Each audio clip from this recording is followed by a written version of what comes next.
ఈ ఎన్నో సంవత్సరాల కళ, ఈ దర్శి ప్రజల కళ ఇది రైల్వే స్టేషన్ అనేది ఇన్ని సంవత్సరాలకి సాకారం అవ్వబోతుంది. మా చిన్ననాటి కళ నెరవేరింది. నా చిన్నతనంలో 4-5 సంవత్సరాలు ఉన్నప్పుడు ఇక్కడ మీకు రైల్వే స్టేషన్ వస్తుందని చెప్పుకునేవాళ్ళు. ఓకేనా?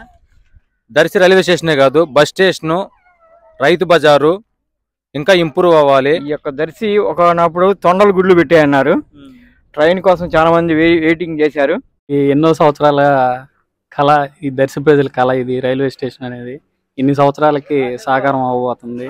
కాబట్టి దర్శి ప్రజలందరూ కూడా సుదూర ప్రాంతాలకు వెళ్ళాలంటే మామూలుగా ఇటు పక్క నుంచి దొనకొండ వెళ్ళాలి, లేకపోతే ఒంగోలు వెళ్ళాల్సిన పరిస్థితి వస్తుంది. కానీ ఇంకా అతి త్వరలో మన దర్శి నుంచే మనం సుదూర ప్రాంతాలకు కూడా వెళ్ళడానికి కూడా మనకి రైల్వే శాఖ వారు ఈ అవకాశాన్ని కల్పించినందుకు ధన్యవాదాలు. మా చిన్ననాటి కళ నెరవేరింది. నా చిన్నతనంలో 4-5 సంవత్సరాలు ఉన్నప్పుడు ఇక్కడ మీకు రైల్వే స్టేషన్ వస్తుందని చెప్పుకునేవాళ్ళు. ఆ మాటల్లో విన్నాం అంతే. కానీ ఇప్పుడు ప్రత్యక్షంగా చూస్తున్నాం కాబట్టి చాలా ఆనందంగా సంతోషంగా ఉంది. దర్శికి రైల్వే స్టేషన్ వస్తుందని చెప్పేసి అనుకున్నాం, కానీ ఇంత తొందరలో నెరవేరుతుందని చెప్పేసి మేము అనుకోలేదు. చాలా సంతోషకరమైన విషయం. దర్శికి మనకి తిరుపతికి బస్సులు వెళ్ళాలంటే ఎంత ఖర్చు అవుతుందండి? చాలా ఖర్చు అవుతుంది సార్. ఈ చాలా దగ్గర ఇప్పుడు ఇప్పుడు చాలా ఖర్చు తక్కువ. రేణిగుంట వెళ్తే చాలా ఈజీగా వెళ్ళగలం. చాలా దూరం తక్కువ. ఈ చుట్టుపక్కల ప్రాంతాలకు వ్యాపార పరంగా కానీ ఇంతకుముందు విజయవాడ నుంచి ఇటు రావడానికి చాలా కష్టపడేవాళ్ళు. కురిచేడు వచ్చి దొనకొండ వచ్చి అక్కడ దిగి ఇటు రావడానికి చాలా కష్టంగా ఉండేది. ఇప్పుడు అట్లా కాకుండా చాలా సులభంగా ఇక్కడ చేరుకోగలుగుతున్నారు. వ్యాపారాభివృద్ధి కూడా బాగా జరిగేదానికి అవకాశం ఉంది.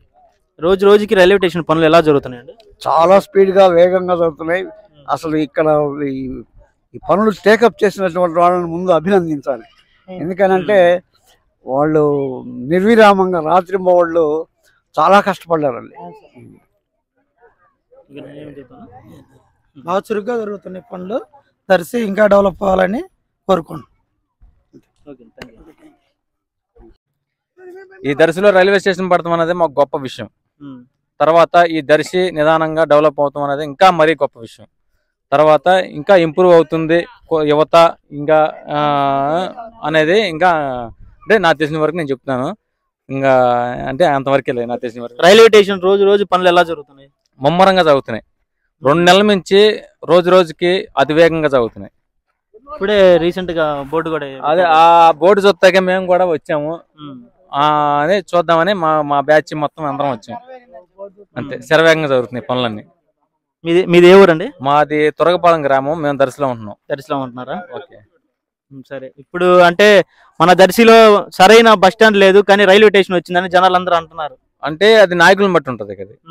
అది దీంట్లోనే తెలుసుకోవచ్చు గవర్నమెంట్ ఎలా ఉంది. అంతే, అంటే గవర్నమెంట్ విషయం కాదండి. అంటే అది మనల విషయం. అది అంటే బస్ స్టాండ్ విషయం అని రైల్వే స్టేషన్ అనేది అది తర్వాత విషయం. అది అంటే ఇప్పుడు రైల్వే స్టేషన్ కావాలి కాబట్టి ప్రజాప్రతినిధులు అది తీసుకొచ్చారు. బస్ స్టేషన్ అనేది అది మన మన నియోజకవర్గంలో ఉన్న ఎమ్మెల్యేలు వాళ్ళ అసమర్థం. అది అంతమించి ఏం లేదు. ఓకేనా? దర్శి రైల్వే స్టేషనే కాదు, బస్ స్టేషను, రైతు బజారు ఇంకా ఇంప్రూవ్ అవ్వాలి. ప్రతి ఒక్క విషయంలో డెవలప్మెంట్ కావాలని మేము కోరుకుంటున్నాం. ఇంతే, ఇంతకుమించి ఏం చెప్పాలి. ఆశ్చర్య రీతిగా అందరు కృషి వల్ల దర్శిలో ట్రైన్ రావటం, దర్శిలో మొదటిగా స్టేషన్ ఏర్పాటు చేయడం మాకు చాలా ఆనందకరంగా ఉన్నది. ఇంకొక విషయం ఏంటంటే మారుమూల ప్రాంతాల ప్రజలు ఎక్కువగా డబ్బులు పెట్టలేని వాళ్ళు ట్రైన్ సదుపాయం చాలా ఎంతో ఉపయోగకరంగా ఉంటుంది. అందుని బట్టి మేము ఆనందం వ్యక్తం చేస్తున్నాం. చిన్నలేమి పెద్దలేమి ప్రతి ఒక్కరికి ఈ యొక్క స్టేషన్కి వచ్చిన తర్వాత ట్రైన్ ఎక్కిన అనుభూతి కలుగుతున్నది. స్టేషన్లోకి వచ్చాము, మా దర్శికి ట్రైన్ వచ్చిందన్న ఆనందము మాకు కలుగుతుంది. ఓకే, ప్యాసింజర్లు ఎప్పటి నుంచి ట్రావెలింగ్ చేయొచ్చండి? ప్యాసింజర్లు ట్రావెలింగ్ అనేది మనకి గవర్నమెంట్ నిర్ణయం, మనకైతే తెలియదు. వాళ్ళు మ్యాక్సిమం ఎన్ని మంత్స్ పట్టచ్చు? కనీసం 2 months అయినా పట్టచ్చు. 2 months ట్రైన్ దర్శి వరకే ఆగి మళ్ళీ రిటర్న్ అవుతుంది అంటారు. అది 2 నెలలు పట్టచ్చు. అది నాకు తెలిసినంత వరకు. ఈ రైల్వే స్టేషన్ పనులు ఎలా జరుగుతున్నాయండి? చాలా చురుగ్గా జరుగుతున్నాయి. రెయిన్బోగుళ్ళు రాత్రిలో లైటింగ్లో కూడా వర్క్ చేస్తున్నారు. నేను పక్కనే కాలేజీలో ఉంటాను. నేను రెయిన్బోలు వర్క్ చేస్తున్నాను. ఇబ్బంది. ఇప్పుడే రీసెంట్ గా మన బోర్డు కూడా వేసారు కదా? బోర్డు కూడా వేశారు. దర్శికి బోర్డు కూడా వేశారు. చూడటంలో రైల్వే స్టేషన్ లుక్ మనకు కనపడుతుంది. ఎలా అనిపిస్తుంది మీకు? ఎలా అనిపిస్తుంది అంటే దర్శిలో రైల్వే ఎక్కి దిగి వచ్చినట్టు అనిపిస్తుంది. ఎక్కకపోయినా సరే ట్రైన్ స్టేషన్కి వచ్చా కాబట్టి ఎక్కి దిగి వచ్చినట్టు అనిపిస్తుంది. అంత ఆనందంగా అంత ఆనందంగా ఉంది. మీరు ఎక్కడండి, ఏ ఊరండి మీది? ఇక్కడ దర్శి గ్రామమే మాది. దర్శి. థ్యాంక్ యూ అండి. నేను 63 సంవత్సరాల నుంచి చూస్తున్నాం, ట్రైన్ కోసం ఎదురు చూస్తున్నాం. మా కళ నెరవేరింది. ఇప్పుడు ప్రశాంతంగా ఉంది. దర్శి టౌన్లో హ్యాపీగా ఉంటున్నాం. జనం బాగా వస్తున్నారు.